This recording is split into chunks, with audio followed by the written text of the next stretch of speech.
Good evening, friends. I'm Reverend Ann Kemper, the pastor at Covenant. We are continuing to read children's books that have won various awards. And tonight, Tim Avery reads an important book that introduces us to the man who challenged the Supreme Court for his right to be an American citizen.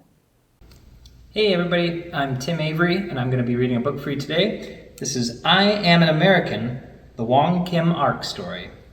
It's written by Martha Brockenbrough with Grace Lynn, and it's illustrated by Julia Kuo, and it's published by Little, Brown and Company. I Am an American, the Wong Kim Ark Story. Long ago, a boy was born in an apartment above a shop in San Francisco. His name was Wong Kim Ark, and he believed something that would change this country. I am an American.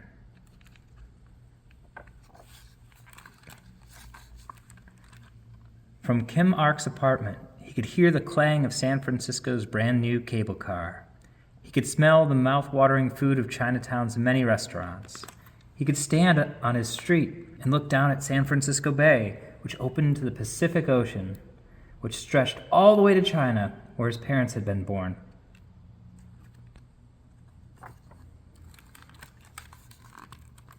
Kim Ark Street had two names, Sacramento Street, after the state capital, and China Street, for the many people with Chinese ancestry who lived there. From a spot on a street with two names on ancestral land of the Muwekma Ohlone tribe of Native Americans, Kim Ark knew one thing for sure. I am an American.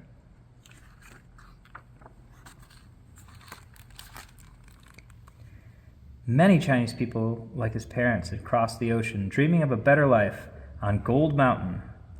That's what Chinese people called California, after miners struck it rich here. Some immigrants set up shops. Some became farmers. Some helped build a railroad stretching from sea to sea, working hard for little money.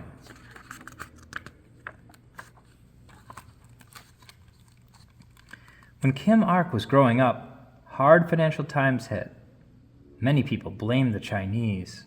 They said people of Chinese heritage could never be American. Well, Kim Ark knew this was not true. I am an American.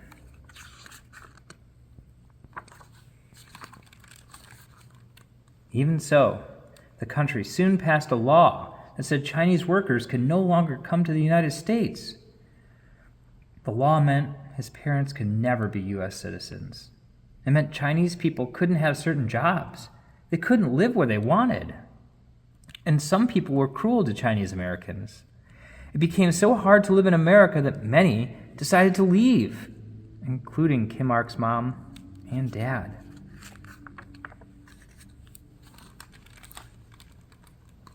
They decided that for them, China was home, and they were Chinese.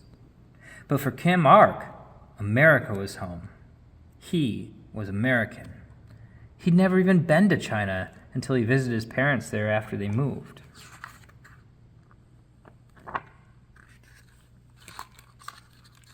After he returned to California, he lived with his aunt and uncle and worked as a cook.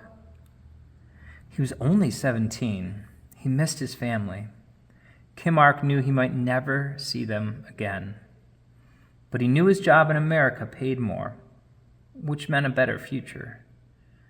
Strict new laws meant he might not be allowed back in the United States if he traveled to China. A few years later, he decided to take the risk.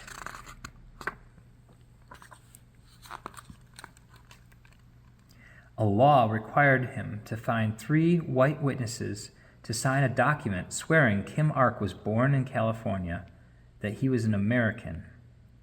He attached his picture to prove he was the young man in the letter. He set sail once more for China.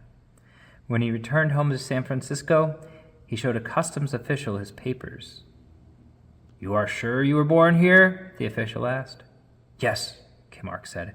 "I am an American." It didn't matter.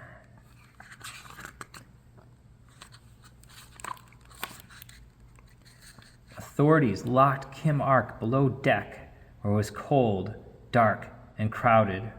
He was moved from ship to ship and was in prison for more than 4 months. I am an American. This is unjust.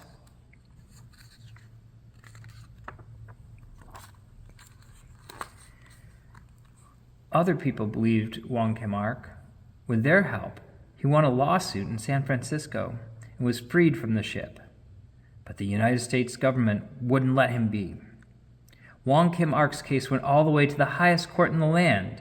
The justices needed to decide an important question. What makes someone American?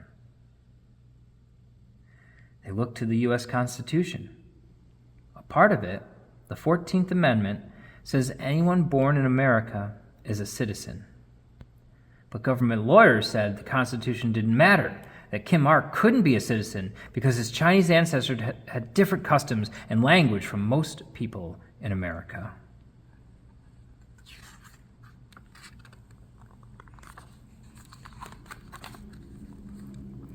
Kim Ark's fate depended on whom the justices believed. And it wasn't only his future at stake. Anyone with parents born elsewhere could also lose their right to call America theirs. So could citizens of indigenous nations. Kim Ark knew what he believed. I am an American. The Supreme Court justices pondered for almost a year. Kim Ark waited. He worked. He worried. And then he won! On March 28, 1898, 6 justices agreed that because he was born here, he belonged here. Kim Ark had known it all along. I am an American. His victory changed the nation. But the decision did not mean the end of unfair treatment of Chinese people and other minorities. For many people, America was often far from fair. But Kim Ark's victory means that today, every child born in the United States and its territories is an American too, no matter what language your parents speak, what you look like, or what you believe about God. If you're born in the United States or its territories, you belong here. And it's your right to call yourself American. It's your right to call this home. Always. Thank you, Tim, for reading this story. It's an important story for us to hear today. Please pray with me. Loving God, thank you for courageous people like Wong Kim Ark and others who remain faithful to what they believe. Amen. Join us again next week for another edition of Reading on the Rock. Good night.